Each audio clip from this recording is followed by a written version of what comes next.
नमस्ते दीदी और भैया। डीएन की आवाज यूट्यूब चैनल पे आप सबका स्वागत है। हमेशा की तरह इस बार भी हम एक महत्वपूर्ण विषय पे आपको जानकारी देंगे। आज का हमारा विषय है स्त्री आरोग्य, स्वच्छता और इस बारे में हम बात करेंगे। हमारे साथ जुड़ी हैं डॉक्टर सुनीता उबाले। ये एक एमबीबीएस है और इन्होंने एमएस किया है केईएम हॉस्पिटल से। ये 12 साल से Rajiv Gandhi hospital medical hospital से जुड़ी हुई है। तो वेलकम डॉक्टर सुनीता उबाले, आपका स्वागत है। नमस्कार, मैं डॉक्टर सुनीता उबाले आपके जो भी प्रश्न है उसके उत्तर देने के लिए तैयार हूँ। ओके, ये जो है वो स्त्री स्वास्थ्य के बारे में है। तो सबसे महत्वपूर्ण सवाल मैं पूछना चाहती हूँ आपसे, वो है मासिक धर्म यानी कि पीरियड्स। क्या आप हमें पीरियड्स के बारे में कुछ बता सकते हो सुनीता दीदी? यस, मैं बताना चाहती हूँ। ये महावारी जो शब्द है मासिक धर्म, ये कोई प्रॉब्लम नहीं है। अक्सर महिलाएं इसे प्रॉब्लम के नाम से संबोधित करती है, बट दिस इज नॉर्मल और नेचुरल। ये प्रक्रिया है, ये नॉर्मल बॉडी का रिस्पॉन्स है। नॉर्मली महावारी आने का समय जो रहता है वो 9 से 14 साल तक रहता है। किसी को 9 साल में आएगा या किसी को 14 साल में भी आएगा। 14 साल के बाद भी किसी किसी को बहुत कम केसेस में 16 साल तक भी महावारी नहीं आती है, तो दैट इज ऑल्सो नॉर्मल। 16 साल के बाद अगर महावारी नहीं आती है तो फिर वो बच्चे को डॉक्टर के पास जाके दिखाना पड़ेगा। शुरुआती के समय में महावारी बराबर हर महीने रेगुलर नहीं आती है। इसका भी एक कारण है, क्योंकि महावारी आने के लिए जो हमारे बॉडी में हार्मोन्स तैयार होते हैं, दो हार्मोन्स है, एस्ट्रोजन एंड प्रोजेस्टेरोन। तो ये जो दो हार्मोन है वो शुरुआती के समय में बहुत कम मात्रा या बहुत ज्यादा ऐसी मात्रा में अपने बॉडी में तैयार होते हैं। इसके लिए उनका शुरुआती के दिनों का महीना जो महावारी जो रहता है वो रेगुलर नहीं होता है। बट जैसे ही उम्र उनकी बढ़ती जाएगी, वो हार्मोन्स की जो मात्राएं है वो बराबर से रेगुलर होती है और महावारी भी उनकी रेगुलर होती जाती है। अभी महावारी अक्सर औरत लोग बोलते कि हमको महावारी सिर्फ 1 या 2 दिन जाती है, या कोई बोलते कि हमारा महावारी 7-8 दिन बहुत जाता है। तो ये इसका मतलब क्या है? तो महावारी जो जाती है, जो ब्लीडिंग जो जाता है, वो हमारे गर्भ के अंदर एक लाइनिंग तैयार होती है पूरे महीने में। वो लाइनिंग जो तैयार होती है वो एस्ट्रोजन और प्रोजेस्टेरोन, ये दो हार्मोन्स है, उसकी वजह से वो लाइनिंग तैयार होती है। अभी जो गर्भ में जितनी लाइनिंग तैयार होगी उतना ही उनको महावारी जाएगी। अगर कोई औरतों में वो लाइनिंग बहुत ही कम बनती है तो उनको सिर्फ 1 या 2 दिन ही महावारी जाएगी। अगर किसी औरत में वो लाइनिंग बहुत बनती है तो उनको महावारी 7-8 दिन या 4-5 दिन ऐसे जाती है। तो किसी को कम जाती है, इसका मतलब उनको लगता है कि हमारे पेट के अंदर ही या हमारे गर्भ के अंदर ही सब ब्लीडिंग जमा हो रही है, सब गंदगी अंदर ही जमा हो रही है, वो बाहर नहीं निकल रही है, हमको मोटापन उसकी वजह से हो रहा है, हमारा पेट बहुत हेवी लग रहा है। ये जो चीजें, ये सब साइकोलॉजिकल इफेक्ट है, ऐसा कुछ होता नहीं है। गर्भ के अंदर जितनी लाइनिंग तार आपकी होगी उतना ही आपका महावारी में आपको खून जाएगा। और अभी नेक्स्ट थिंग, साइकिल। किसी को 22 डेज 22 दिन पे ही महावारी आती है, किसी को बराबर 28 या 30 डेज के साइकिल में महावारी आती है, या किसी को 35 या 40 डेज के साइकिल से महावारी आती है। तो ये तीनों साइकिल की जो रेंज मैंने अभी आपको बताया वो तीनों भी नॉर्मल है। 35 डेज पे या 40 डेज पे अगर किसी को महावारी आ रही है तो वो कुछ प्रॉब्लम नहीं है, उसके लिए कुछ ऐसे मेडिसिन लेने की कुछ जरूरत नहीं है। उनके बॉडी में उतने दिनों में वो हार्मोन तैयार होते हैं, इसका ये मतलब होता है। अभी महावारी के प्रॉब्लम क्या होते हैं? आप डॉक्टर के पास जाके कभी सलाह लेनी चाहिए, कभी ट्रीटमेंट लेना चाहिए। यस, जब आपका महावारी में ज्यादा पेट में दर्द होता है, आप वो पेन टॉलरेट नहीं कर पाते हो, या किसी को खून बहुत ही ज्यादा जाता है, आपको बार बार 2 घंटे के बाद में पैड चेंज करने की जरूरत पड़ती है, खून की गुठली जाती है, तो यस, देन ऐसे पेशेंट को डॉक्टर के पास जाके उसका इन्वेस्टिगेशन करके उसका इलाज करवाना चाहिए। ओके, ये बहुत ही महत्वपूर्ण जानकारी आपने हमें दी डॉक्टर। ओके, तो अभी हम कुछ जानना चाहते हैं कि स्वच्छता कैसे रखनी चाहिए इन दिनों में, और क्या पोषक आहार हमें लेना चाहिए। क्या आप हमें मार्गदर्शन कर सकते हैं इस बात पे? यस यस, ये बहुत ही इम्पोर्टेंट क्वेश्चन है कि महामारी में स्वच्छता कैसी रखनी चाहिए और क्यों रखनी चाहिए।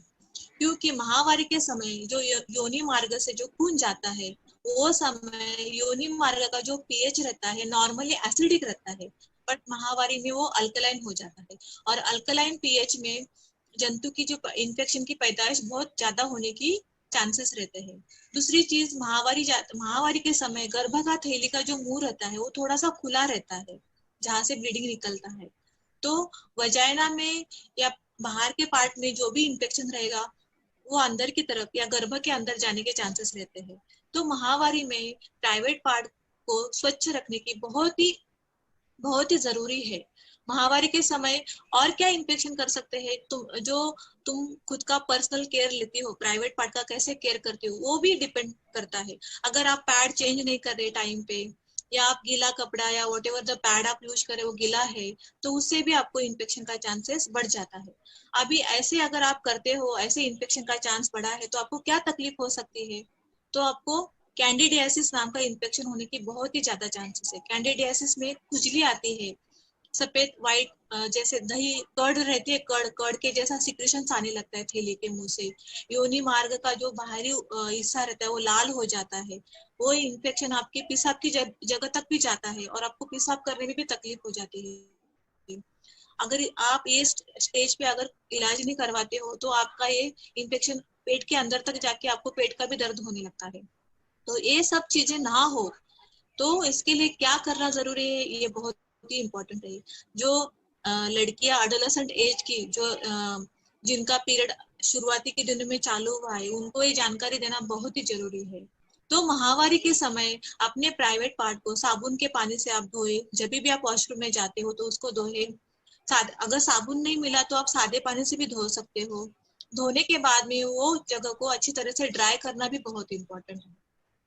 पैड यूज करने के लिए, पैड यूज करने से पहले भी और पैड यूज करने के बाद भी आप आपके खुद के हाथ साबुन से धो लेने चाहिए। धोने के बाद ये महामारी के समय आप जो यूज करते हैं, what the material you are using, that is also very important. अभी कुछ जो नॉन अफोर्डिंग, जो गरीब लोग रहते हैं, जो घर में इजीली अवेलेबल जो रहता है वो यूज करते हैं, यानी कि साड़ी का कपड़ा, towel, what ever the cotton का जो भी सॉफ्ट कपड़ा रहता है वो यूज करते हैं। आप वो भी यूज कर सकते हो, बट उसका केयर कैसा करना है, सेफली आप वो कैसे यूज कर सकते हो, वो ज्यादा इंपॉर्टेंट है। अगर आप कपड़ा यूज कर रहे हो तो यूज होने के बाद में उसको अच्छी तरह से आपको धोना है, साबुन के पानी में उसको अच्छी तरह से धोना है। उसमें जो भी ब्लड जो कंटेंट रहता है वो पूरा निकाल देना है आपको। और धोने के बाद में उसको धूप में सुखाना भी बहुत इंपॉर्टेंट स्टेप है, क्योंकि धूप बहुत ही नेसेसरी है। धूप में सुखाने से कपड़े में जो भी जंतु रह जाते हैं वो मर जाते हैं। अगर धूप नहीं है, बारिश के दिन है, तो आप वो सूखे हुए कपड़े को इस्त्री करके, आयरन करके भी आप उसको पूरी तरह से ड्राई कर सकते हो। कपड़ा यूज करना तो आइडियल नहीं है, बट आइडियल क्या है, जो अपने को शॉप में सैनिटरी पैड जो मिलते हैं, दैट इज द बेस्ट महामारी में यूज करने के लिए। बट वो पैड जब आप यूज करते हो तो पैड का डिस्पोजल इज वेरी इंपॉर्टेंट। अगर आप कोई कोई लोग वो पैड नाले में फेंक देते हैं, तालाब के पानी में फेंक देते हैं, या कोई कोई टॉयलेट में फ्लश कर देता है, तो ये ऐसा नहीं होना चाहिए। ऐसे करने से आप पूरा इन्फेक्शन अपने घर के आजू बाजू के परिसर में भी आप फैला रहे हो, क्योंकि जो पैड रहता है वो पैड में ब्लड रहता है, और ब्लड में इन्फेक्शन के जंतु की पैदावार बहुत ही फास्ट होती है और वो हर जगह पे इन्फेक्शन फैला देता है। तो आप पैड कैसे डिस्पोज करें? आप पैड यूज होने के बाद में वो पैड को आप पेपर में, कागज में पूरी तरह से लपेट के और आपको वो डस्टबिन में डालना है। तो this is very easy to do. वो टॉयलेट में फ्लश करने के बजाय आप कोई भी कागज लो या कोई भी प्लास्टिक का ये थैली लो, उसमें रैप करो एंड देन उसको आप डिस्पोज करो।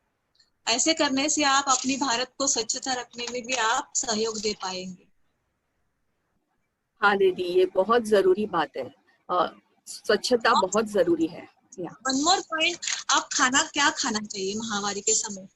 Okay. ऐसे महामारी के समय अलग से कुछ खाना खाने का कुछ ऐसा ये नहीं है। बट यस, जिनको माहवारी में बहुत ही पेट में दर्द रहता है या बहुत सारा खून जाता है, वो औरतें बहुत वीकनेस फील करती है। तो इन लोगों के लिए जो डाइट होता है वो ज्यादा एनर्जी वाला, ज्यादा शुगर कंटेनिंग होना चाहिए। तो वो शुगर कंजम्पशन फास्ट होता है अगर उनको वीकनेस लगता है। तो हम लोग खाना 3 या 4 बार ही खाते हैं, बट वो क्या खाना चाहिए that is very important. Okay. तो महामारी के समय में आप कोई भी स्वीट डिश खा सकते हो ताकि आपको ग्लूकोज आपके बॉडी में मिलता है और आपका वीकनेस चला जाता है। अगर आपको फिर भी वीकनेस लग रहा है तो you can have any juice, Glucon D का पाउडर आप पी सकते हो। जो भी मेडिकल शॉप में ORS का पाउडर मिलता है that is very good in electrolytes. तो इलेक्ट्रोलाइट्स आपके बॉडी में तुरंत मिल जाते हैं, तो वो भी आप अगर पीते हो तो आपको वीकनेस नहीं लगेगा। आपका डाइट जो खाते हैं आप महामारी के बंद होने के बाद भी जो रूटीन डाइट खाते हैं आपको वही खाने का है। बट महामारी के समय आपको बहुत सारा पानी भी पीने का है। पानी पीने से अपने बॉडी में जो भी टॉक्सिन्स तैयार होते हैं वो पूरे फिल्टर हो जाते हैं। पेशाब के थ्रू किडनी फिल्टर कर देते हैं और पेशाब के थ्रू वो सब टॉक्सिन्स निकल जाते हैं। ओके, बहुत ही महत्वपूर्ण जानकारी है डॉक्टर ये। क्योंकि बहुत सारी लड़कियों को ये प्रॉब्लम होता है, तो अभी उनको महिलाओं को समझ में आएगा कि उन्हें क्या करना चाहिए जब ये प्रॉब्लम होता है। और एक बहुत बड़ी समस्या है जो है माहवारी जब बंद होती है, यानी कि मेनोपॉज। इस समय बहुत सारी महिलाएं बहुत सारे कंप्लेंट्स करती हैं। तो ये क्या होता है और ये कैसे हम इसको टैकल कर सकते हैं डॉक्टर? मेनोपॉज का मतलब ये है कि आपका माहवारी अभी बंद होने का समय आया है या आपका बंद हो गया है। नॉर्मली ये जो समय रहता है माहवारी बंद होने का समय, नॉर्मली हमारे इंडिया में 45 टू 50 एज उम्र जो होती है, 45 और 50 उम्र, वो टाइम में ये माहवारी बंद होती है। अगर ये माहवारी उसके पहले ही बंद हो गई, आपका उम्र सिर्फ 35 या 38 है और तभी से आपको पीरियड्स बंद हो गए, तो फिर आपको उसकी वजह से तकलीफ हो सकती है और आपको डॉक्टर से जाके मिलना चाहिए। बट माहवारी कम होना या बंद होना ये नॉर्मल रिस्पॉन्स है, अपने बॉडी का ये नॉर्मल रिस्पॉन्स है। जैसे जैसे उम्र बढ़ जाती है वैसे वैसे आप अपने शरीर में चेंजेस आते हैं। तो माहवारी बंद होने के लिए अपने गर्भाशय के बाजू में जो अंडाशय रहते हैं जिसको हम ओवरी बोलते हैं, वो ओवरी अपना काम करना बंद कर देते हैं। इसके लिए अपने को औरत लोगों को पीरियड्स नहीं आते हैं। जिसको 1 साल तक पूरा पीरियड आया नहीं या माहवारी आया नहीं, तो हम उसको बोल सकते कि बाबा आपकी माहवारी बंद हो गई। या 6 महीने ही बंद हो गई, उनको फिर से 2-3 महीना माहवारी आई और 6 महीना बंद हो गई, फिर से माहवारी आ गई, तो नहीं, ये उनका पूरा माहवारी ठीक तरह से बंद हुआ नहीं है। पूरा कंटिन्यूअस 1 साल तक अगर उनको माहवारी नहीं आती है, देन कि बाबा तुम्हारा माहवारी अभी पूरी तरह से बंद हो गई और that lady is in the menopause. Menopause हम लोग उसको कह सकते हैं। अभी मेनोपॉज में क्या प्रॉब्लम होते हैं, जो ओवरी हमारे बॉडी में एस्ट्रोजन और प्रोजेस्टेरोन जो हार्मोन सिक्रेट करते हैं वो हमारे बॉडी के लिए बहुत ही जरूरी रहता है। वो हार्मोन से हमारी हड्डी के कैल्शियम, हमारी हड्डी की मजबूती बनी रहती है, हमारा हार्ट प्रोटेक्टेड रहता है।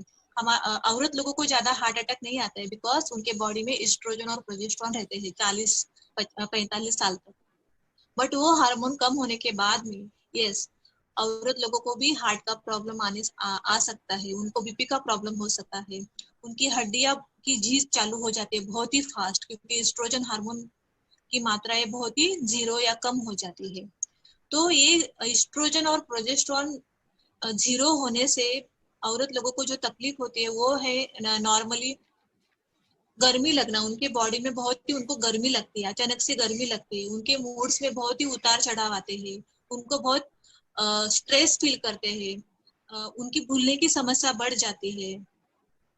वो किसी किसी औरतों को ज्यादा योनि मार्ग में बहुत ही ड्राइनेस लगता है, ड्राइनेस लगने से उनको इचिंग की समस्या चालू हो जाती है, पेशाब की तकलीफ भी होने लगती है, शारीरिक संबंधों भी उनको उदासीनता लगती है। तो this is all hormonal changes और ये नेचुरल बॉडी का रिस्पॉन्स है।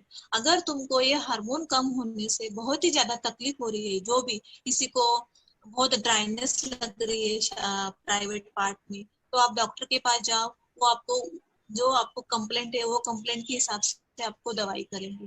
किसी को स्लीप सोने की प्रॉब्लम हो जाती है तो वो स्पेसिफिक हम लोग वो सोने के उनके जो हार्मोन्स है उसकी हम लोग इलाज कर देते हैं। अभी हम लोग डॉक्टर तो जो भी कंप्लेंट रहेगी उसके हिसाब से आपको दवाई देंगे, बट इसके अलावा भी हमको खुद को घर पे रह के क्या केयर करना चाहिए वो मैं आपको बताना चाहती हूँ। 40 साल या 45 साल के बाद में तुम्हारा जो खाना न्यूट्रिशन आहार is very important.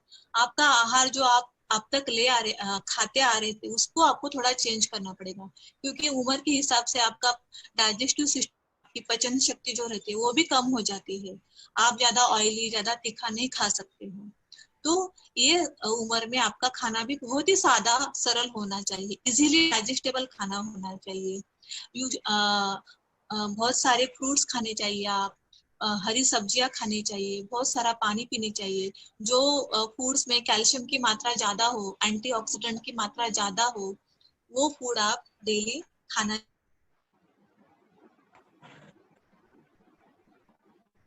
Hello hello या doctor Sunita, we can hear you, आपकी आवाज आ रही है। दूसरा पॉइंट है एक्सरसाइज, व्यायाम, कसरत। आप आपके बॉडी को फिट रखने के लिए थोड़ा तो फिजिकल एक्सरसाइज करना चाहिए। इससे आप ब्लड प्रेशर की बीमारी से दूर रहेंगे, डायबिटीज की बीमारी से दूर रहेंगे।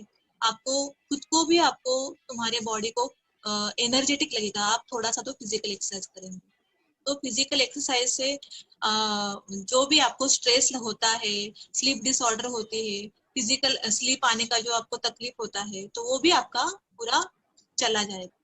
Third important thing is lifestyle. Lifestyle आप जो कोई औरतें बहुत सारा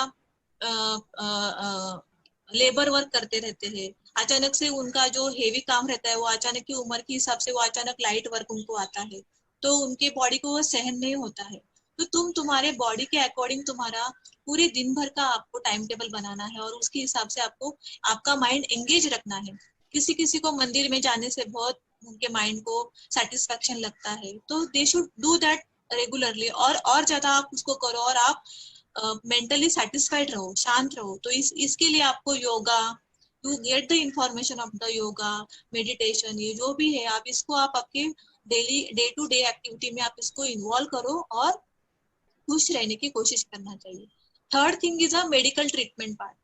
जिनको थोड़ा सा ही तकलीफ है वो तो ऐसे ही खाने पीने से उसको बराबर कर सकते हैं, बट उनको नहीं वो कर रहे हैं, टॉलरेट नहीं कर रहे, तो डॉक्टर के पास जाके वो स्पेसिफिक उसका मेडिसिन लेके वो भी क्योर हो सकते।